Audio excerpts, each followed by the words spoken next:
Hello, my name is Anne Tarker and I'm a board member at the International Accounting Standards Board. My presentation today is about how IFRS standards promote comparability in international financial reporting. IFRS standards aim to promote transparency, accountability and efficiency in financial markets around the world. One way that IFRS standards do so is by improving the comparability of financial reporting. This enables investors to better evaluate investment opportunities. Comparable accounting is facilitated when entities with similar economic activities report similar accounting amounts, and conversely, when entities with different economic activities report different amounts. Comparable accounting permits financial results to be meaningfully compared between entities and over time. In this talk, I will discuss academic research that provides evidence about improved comparability of financial reporting following adoption of IFRS standards in countries around the world. Consistent interpretation and application of standards is important for comparability of financial reporting internationally. That is why I will also explain how the IFRS Foundation helps to improve comparability through the work of the IFRS Interpretations Committee. In conclusion, I will outline achievements of the IASB and major challenges ahead. What do I mean by comparability and why is it important? The IFRS conceptual framework for financial reporting includes comparability as an enhancing qualitative characteristic. It enables users of financial statements to identify and understand similarities and differences among items. Satisfying the framework's fundamental qualitative characteristics of relevance and faithful representation will go some way to achieving comparability. This is because a faithful representation of a relevant economic phenomenon should naturally possess some degree of comparability with a faithful representation of a similar economic phenomenon of another reporting entity.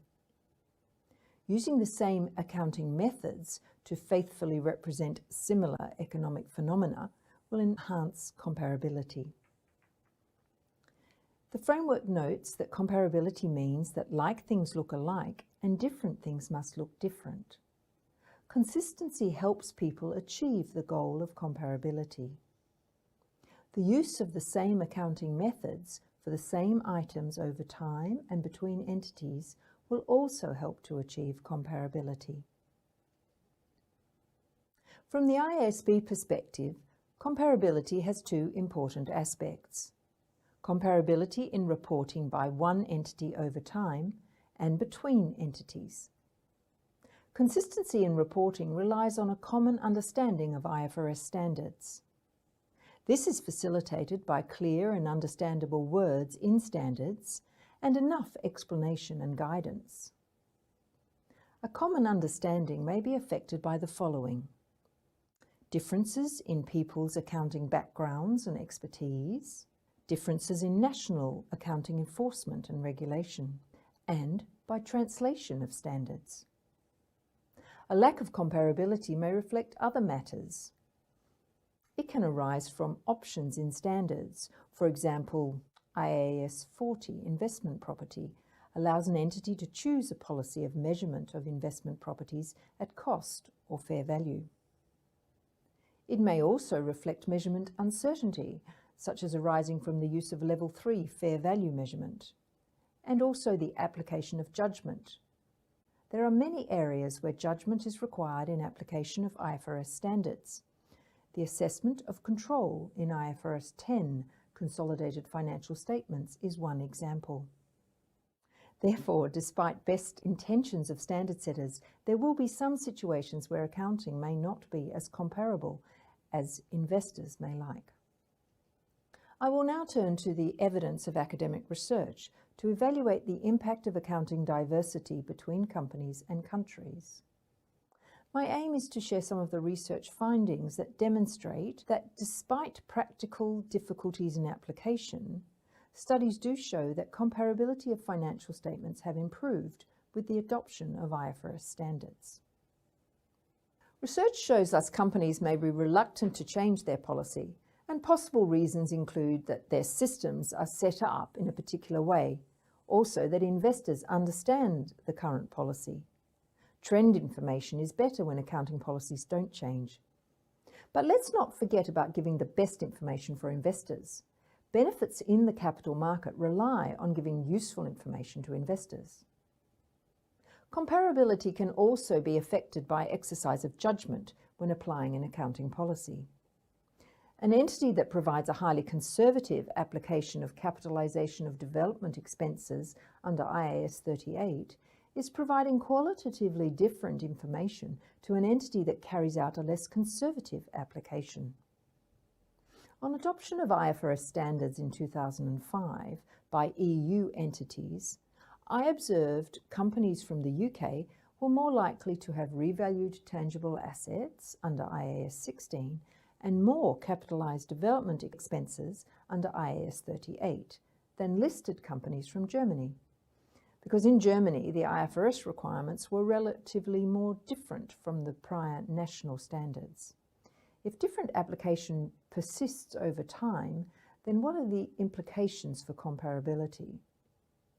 Information for investors is better when it more closely reflects the underlying economics. An application which communicates information about the company's views and the potential of the development expenditure is useful information. This is the case particularly when investors have other information to help them understand the reasons for management's view.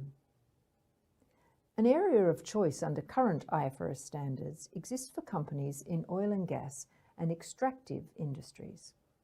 In these industries, entities have continued their prior national practices for accounting for exploration, evaluation and development expenditure. These policies used are diverse. The Iasb has a research project to investigate the impact of this diversity and to decide whether standard setting is required. The Iasb works on issues where our stakeholders tell us diversity is a problem. Reducing policy options can be a way to improve comparability and therefore help IFRS standards contribute to the mission of the Iasb. Considering the relevant research, most of the policy choice work has been based on manual reading and coding, for very good reasons. Human judgment and skill are required to understand complex accounting decision-making. However, there have been great improvements in text search, analysis and techniques. The open question is how they can be applied effectively to IFRS policy choice research. The second research area focuses on measuring compliance with accounting standards. We care about compliance because comparability will be impaired if entities do not comply with requirements of standards. Research shows that some areas of standards have better compliance than others. For example, studies may show that a specific requirement has been commonly applied. An example could be that of recognition and measurement of goodwill in a business combination. However, disclosure studies often show non-compliance, and there are various reasons for this. Disclosure of information reflects judgments, and these may vary between entities. Considering the disclosure about the subsequent measurement of goodwill, such as impairment. In addition, items do not need to be disclosed when they are not material.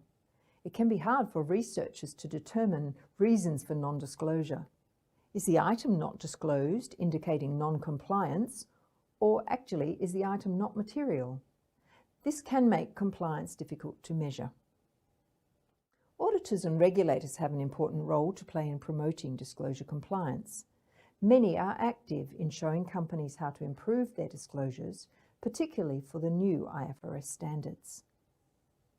Some studies show compliance has improved over time, for example regarding goodwill and impairment, but research also provides strong indications that company and country factors affect the level of compliance.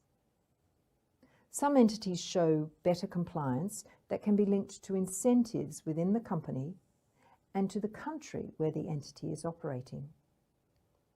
Factors like experience with IFRS standards, the quality of the company's audit committee, whether the company is seeking to raise capital, and the strength of national accounting enforcement have been shown to be associated with levels of compliance. This suggests there are opportunities for individual entities and for countries to benefit by sending a signal to the market about the quality of their compliance with IFRS standards. We recognise that while companies have incentives to make useful disclosures, they also experience constraints regarding the cost of disclosure. Nevertheless, companies should be encouraged by research showing benefits of disclosure. Adoption of IFRS standards improved the disclosures provided by many entities because disclosure requirements were more detailed than under prior national standards. More disclosure has improved the information available to investors. Many studies report improvements in measures such as analyst forecast accuracy after adoption of IFRS standards. The Iasb has major projects on disclosure as part of the Better Communication initiative. We've consulted with a wide range of stakeholders via the Principles of Disclosure discussion paper. Part of the feedback we received was that standards should be written differently to encourage more relevant disclosures and to discourage boilerplate disclosures. We are presently working on an approach based on disclosure objectives, and we have tried out our new guidelines on two standards, IAS 19, Employee Benefits, and IFRS 13, Fair Value Measurement. Please see our website if this work is of interest to you. We would greatly value academic research that can assist us to improve how we write disclosure objectives and requirements.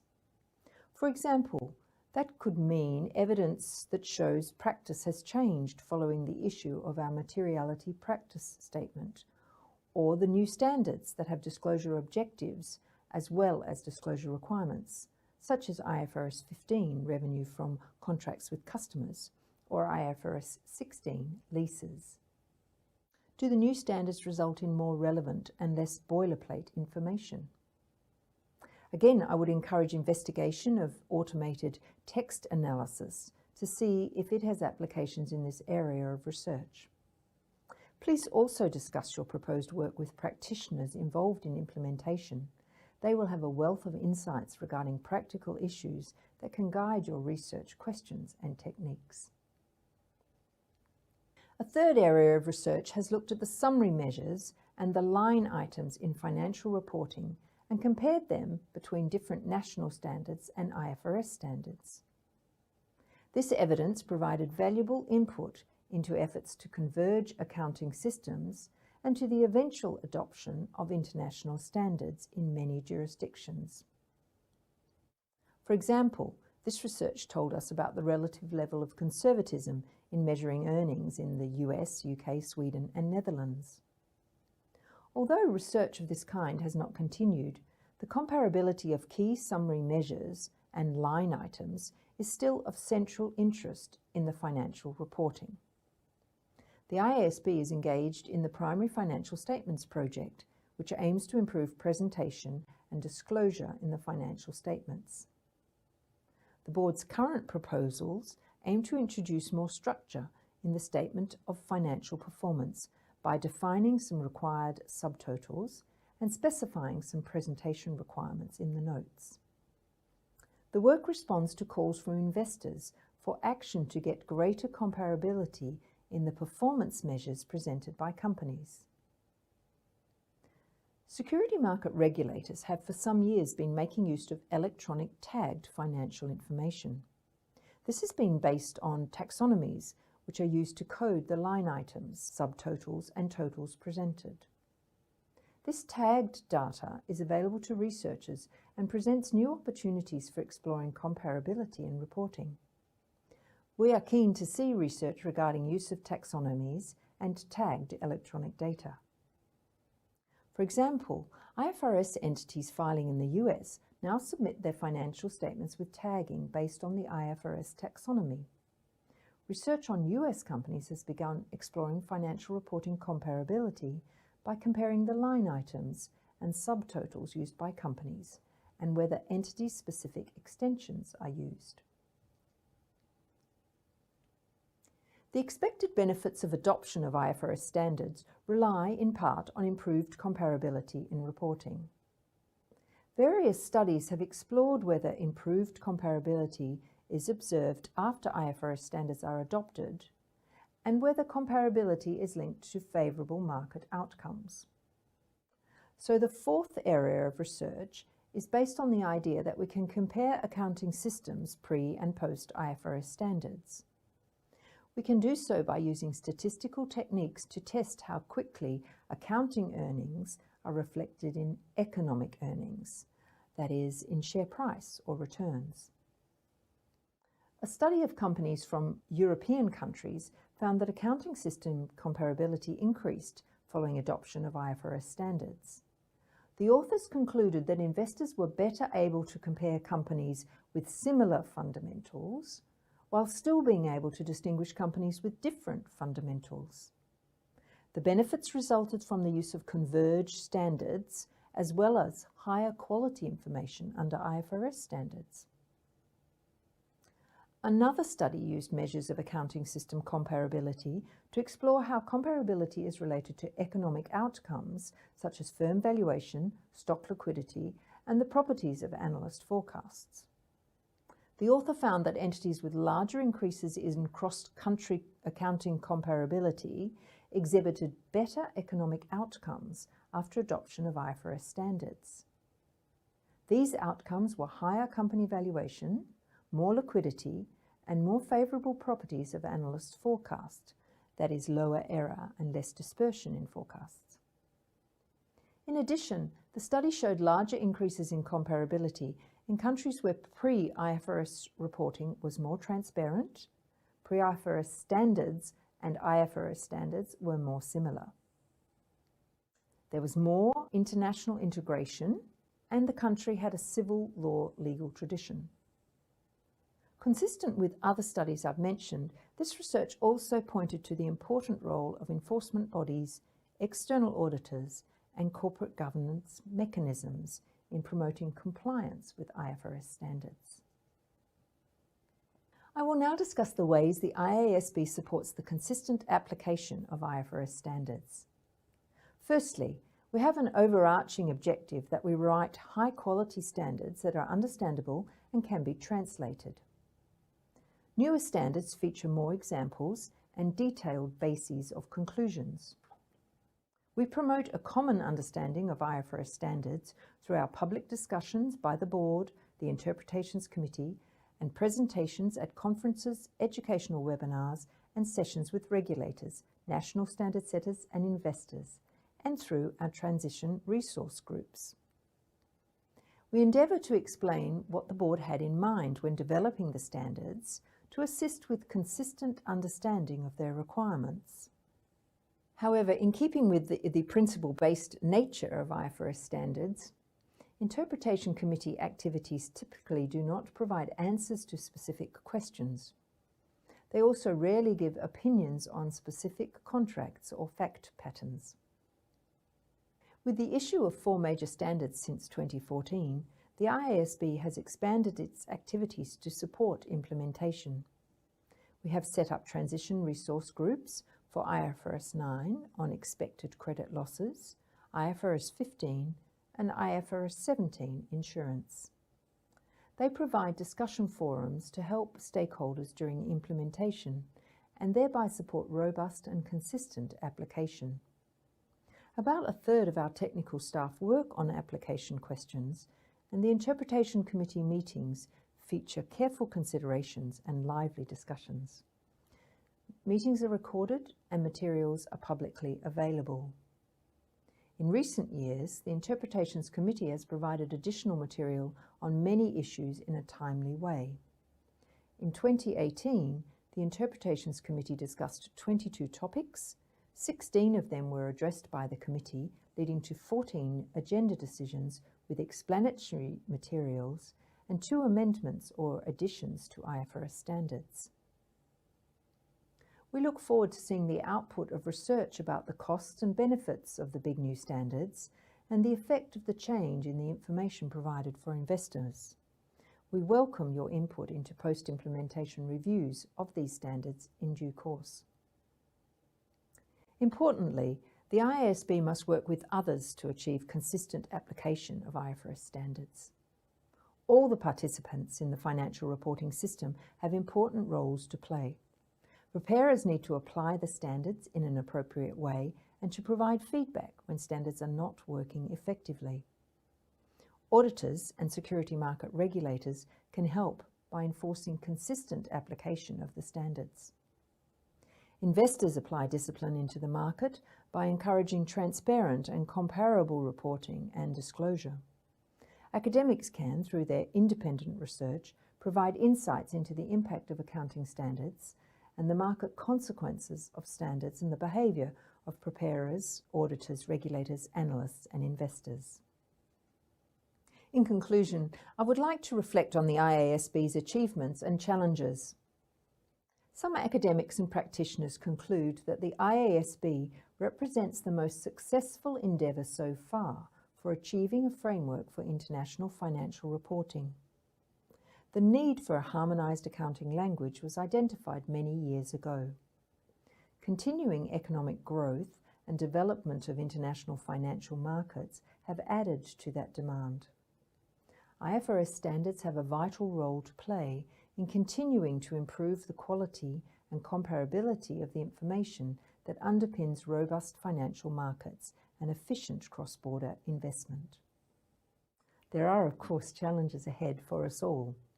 The IASB is responsible for ensuring that IFRS standards are of high quality, and the IASB and staff work diligently to meet the needs of diverse stakeholders. With the release of the revised conceptual framework and several major standards in the last 5 years, the IASB has provided a comprehensive set of standards for use in international capital markets. This impressive body of work has led to a great deal of activity to effectively apply the new standards. We appreciate the efforts of our stakeholders in this regard. We have increased our focus on supporting implementation and application in the ways I have outlined in this talk. We continue to work closely with a range of parties, and that includes preparers, audit firms, investors, regulators, and educators to support them in their activities to ensure that IFRS standards are appropriately and effectively applied. Thank you for the opportunity to speak to you today about the work of the IASB and the comparability benefits that have been achieved through using IFRS standards. We look forward to hearing about entities' experiences with the new standards and seeing academic research on this topic in the future. Thank you.